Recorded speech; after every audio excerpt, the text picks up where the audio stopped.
성북동 비둘기 김광섭. 성북동 산에 번지가 새로 생기면서 본래 살던 성북동 비둘기만이 번지가 없어졌다.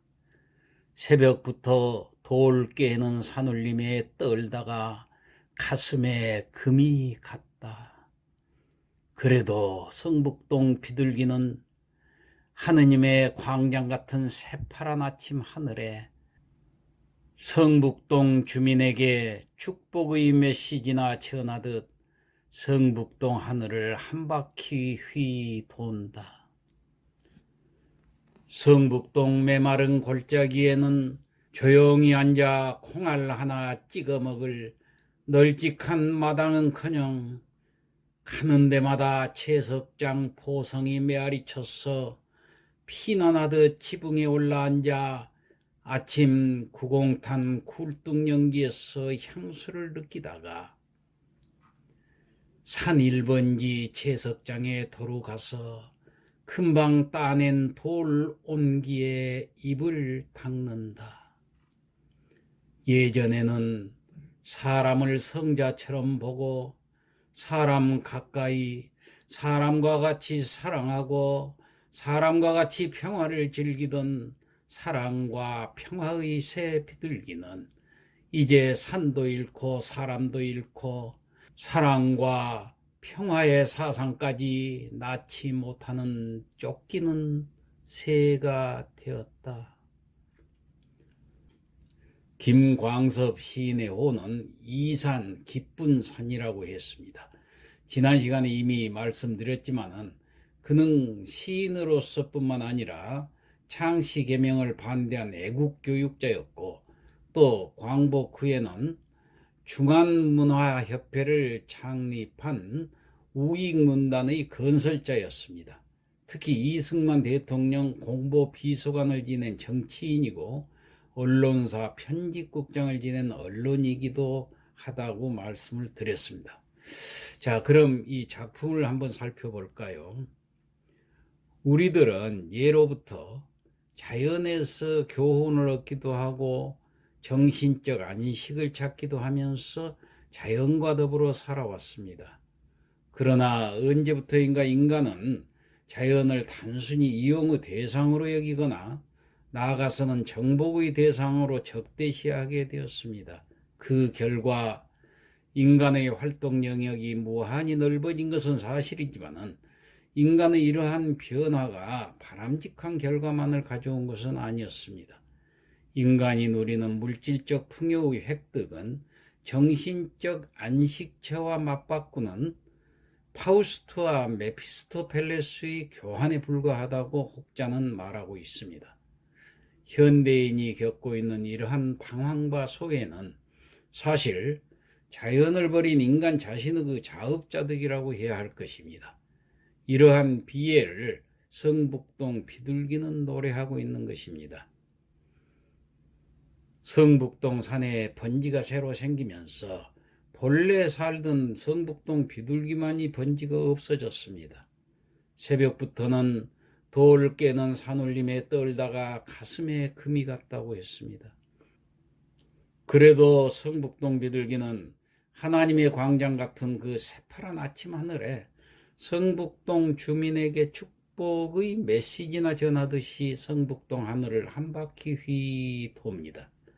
성북동 메마른 골짜기에는 조용히 앉아서 콩알 하나를 찍어 먹을 널찍한 마당은커녕 가는 데마다 채석장 포성이 메아리쳐서 피난하듯 지붕에 올라앉아서 아침 구공탄 굴뚝연기에서 향수를 느끼다가 산 1번지 채석장에 도로 가서 금방 따낸 돌 온기에다 입을 닦는다고 했습니다. 자, 예전에는 사람을 성자처럼 보고 사람 가까이 사람과 같이 사랑하고 사람과 같이 평화를 즐기던 그 사랑과 평화의 새 이 비둘기가 이제는 산도 잃고 사람도 잃고 사랑과 평화의 사상까지 낳지 못하는 쫓기는 새가 되었다고 이 시에서는 이야기를 하고 있습니다. 자, 일반적으로 문명 비판적인 작품들은 관념적이고 선언적입니다. 그런데 이 시는 그러한 관념성과 추상성을 대상에 대한 구체적인 묘사를 통해서 극복하고 있습니다. 즉 비둘기라는 대상이 처한 상황을 1년과 2년에서 구체적으로 제시한 후에 3년에서는 화자의 우의적 해석을 통해서 주제를 드러냄으로써 구체성을 획득하고 있는 것입니다. 자, 시의 의미를 살펴보자면은 비둘기는 현대 문명에 의해서 파괴되는 자연을 상징하고 있습니다. 여기서 번지라는 것은 삶의 터전을 의미하지요. 새로 생긴 번지는 문명을 얘기하고 없어진 번지는 자연을 상징한다고 하겠습니다. 마당은 자유를 마음껏 누릴 수 있는 공간이지요. 그리고 포성은 문명의 횡포를 상징적으로 나타내는 그 현실의 구체적인 소재라고 하겠습니다. 사랑과 평화는 문명화되기 이전 인간이 자연과 공존하면서 지니고 있었던 그 원초적인 감정을 얘기하고 있습니다. 이러한 의미를 잘 드러내기 위해서 시인은 첫째로 선명한 감각적 이미지를 통해서 비둘기가 처한 상황을 아주 구체적으로 묘사한 후에 주제를 향해서 집약을 시키고 있는 시입니다. 두 번째, 우의적인 표현, 즉 그 비둘기를 통한 표현이죠. 이것을 통해서 시상을 전개해 나가는 그러한 시라고 하겠습니다. 자, 이 표현 방식과 효과를 두 가지로 요약할 수 있는데, 첫째는 감각적 표현, 그리고 의인화를 통한 우의적 표현을 들 수가 있습니다. 즉 성북동 산에서 쫓겨나고 예전의 보금자리에 대한 향수를 느끼는 비둘기를 마치 사람처럼 표현한 의인화를 통해서 문명의 파괴성과 비인간성을 우의적으로 드러내고 있습니다. 그렇게 함으로써 도시 문명의 횡포가 우리의 삶에 미치는 부정적인 영향을 아주 효과적으로 제시하고 있다고 하겠습니다. 또 두 번째로 아이러니 기법을 쓰고 있는 점이 눈에 띕니다. 즉 번지는 여기서는 인간의 주소를 얘기하죠. 이 번지가 생기면서 원래 그 비둘기의 보금자리였던 번지가 없어지는 상황을 말함으로써 이런 아이러니 기법을 쓰고 있죠. 이 문명의 이면에는 자연 환경의 파괴가 있다는 그 모순을 아주 압축적으로 보여주는 이런 아이러니가 이 시에는 있습니다.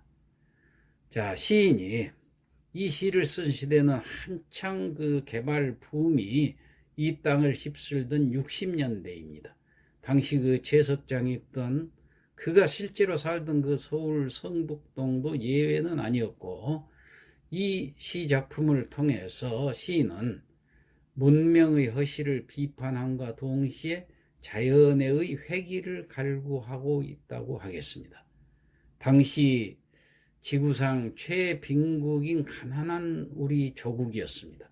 잘 살 수만 있다면 뭐라도 할 판국인 시절이었기 때문에 이미 자본과 개발의 폐해를 인지하고 그 너머를 바라본 그의 해안은 이 시인의 그 예리한 눈은 시대를 앞선 성견지명이며 예지라고 평가할 수가 있습니다. 시인은 이러한 비둘기의 모습을 통해서 인간 스스로 창조한 물질 문명이 자연의 파괴뿐 아니라 인간성 파괴의 결과까지 가져왔음을 비판하고 있는 것입니다. 자, 이러한 모습을 구체적으로 묘사해서 무분별한 개발이 인간의 삶에 끼친 영향을 상징적으로 보여주고 있고, 또 도시 문명의 부작용과 그 해악을 절제된 목소리로 경고하고 있는 것입니다. 이렇게 해서 시인은 자연 파괴와 비인간화되어가는 그 현대 문명에 대한 비판이라는 주제를 드러내고 있는 시라고 하겠습니다. 이상 감상을 마치겠습니다.